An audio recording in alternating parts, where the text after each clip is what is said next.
Buenos dias, amigos, amigas from the Lakeside area. Here's a gentleman. He's a friend of mine and a friend of many. I met him first in the Ajijic Plaza about almost 4.5 years ago. He's of service to the Mexican communities all over Lakeside, and he does some things, and we're going to talk a little bit about what he's doing for others, but he wants to talk about his past too. So go ahead, Johnny. Hey Chris, happy 2024. Hey, I was amazed. I just saw you right now. Remember the last 2 videos that we made in the past? Yeah, we made a couple. It's oh update, my God, updates. Yeah, you made me remember my past, When I first got here from Ocotlan, Jalisco, you remember? When I used to be a homeless for 5 months, for 5 months. And I also remember how you helped me out, when I was a homeless. Yeah, and a lot of other people. A lot of other people, how I had to sleep in the bench or the kiosco or the bathroom, outside the bathroom. I used to sleep there, And I remember when I was asleep, how you used to wake me up and you used to take me to the nearest restaurant and fed me, and other people did too, Yeah, you got help from the expats and Mexican residents. And Mexican, they still help me. Well, guess what, Chris? I'm going to tell you what I dedicate myself to do. I help others. I'm in a shelter. It's a rehabilitation center in Las Moras de Jocotepec, and I help people that are going through the same difficulties that I went through, I kindly ask for donations every day. It's a service, and the money goes straight to the shelter to buy stuff that we need, food for the people that we have housed in the shelter.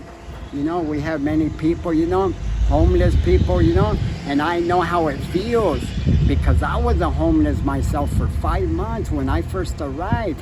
Listen, I remember I arrived on the fiestas, and I remember in the fiestas, when I was around a lot of people, Chris, I felt good, happy.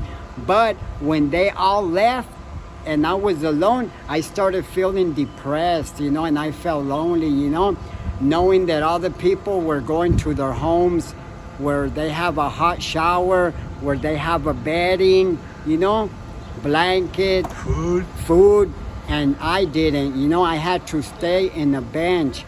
And I was a homeless during 5 months, and then I started consuming alcohol and made it worse, I remember you used to help me out, you fed me and other people. A lot of other people did. Yes, exactly. And something, I'm real appreciated with Ajijic, That's why I went into the center, Now I help others, These people saved my life.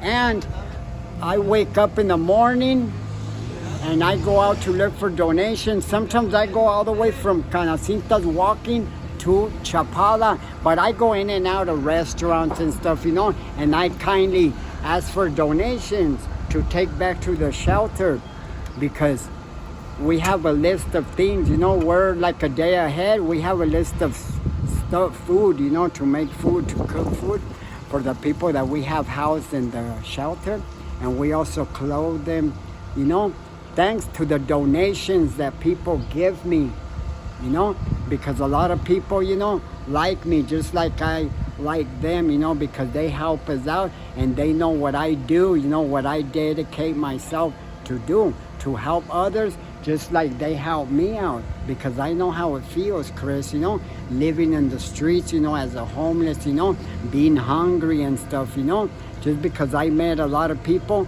that helped me out, So what I do is that I'm in the shelter and I kindly ask for donations, contributions. Right. I'm into charity and stuff, and I feel proud about myself, and that's what I do today, Chris, and you're also talking to the people who need help on the streets. You're helping exactly. them Well, get into the shelter. Yes. Well, something?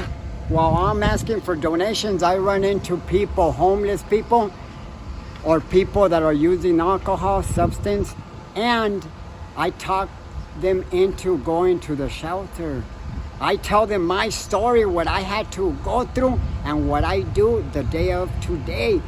And I have many of them in the shelter. I convince them, you know, and they're over in the shelter, you know. Thank God. And that's what I do, Chris. I like to help people because I know how it feels being out in the streets, you know, in the coldness and stuff, you know. Yeah, so it's hard on people, and we're grateful for your service to the Mexican communities. And once again, you get a lot of contributions from the expats and the Mexican residents. And I want to say it all goes to good things. To the shelter.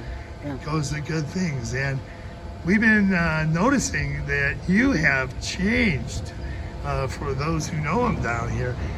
4 years ago or so, he was terrible. It was terrible. Look at him today. Now, I want to also say, yeah, he's aside. I made some changes. Yeah, okay, I'm sorry. My hand got up there. Aside from the changes, you're helping help other people.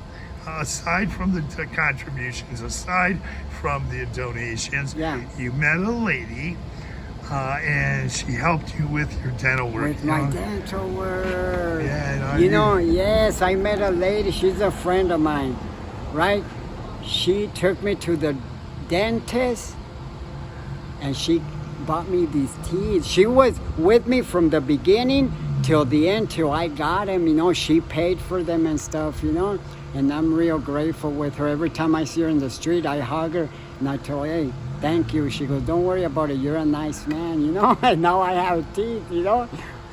Yeah, you look great. And you look great. 100% different than 4.5 years ago. Thank you. So if you see these gentlemen, talk with them. And once again, all the contributions go right to the shelter. The shelter, exactly. Center, and where everyone stays. And it's a great thing. So once again, very happy to meet you again, or see you again, rather.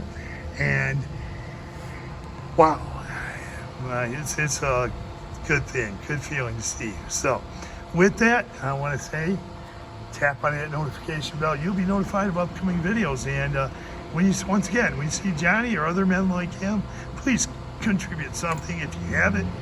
And that's all from me. So we're going to say hasta luego. Bye. And okay, thanks for doing this interview, Johnny. Thank you, Chris. Okay.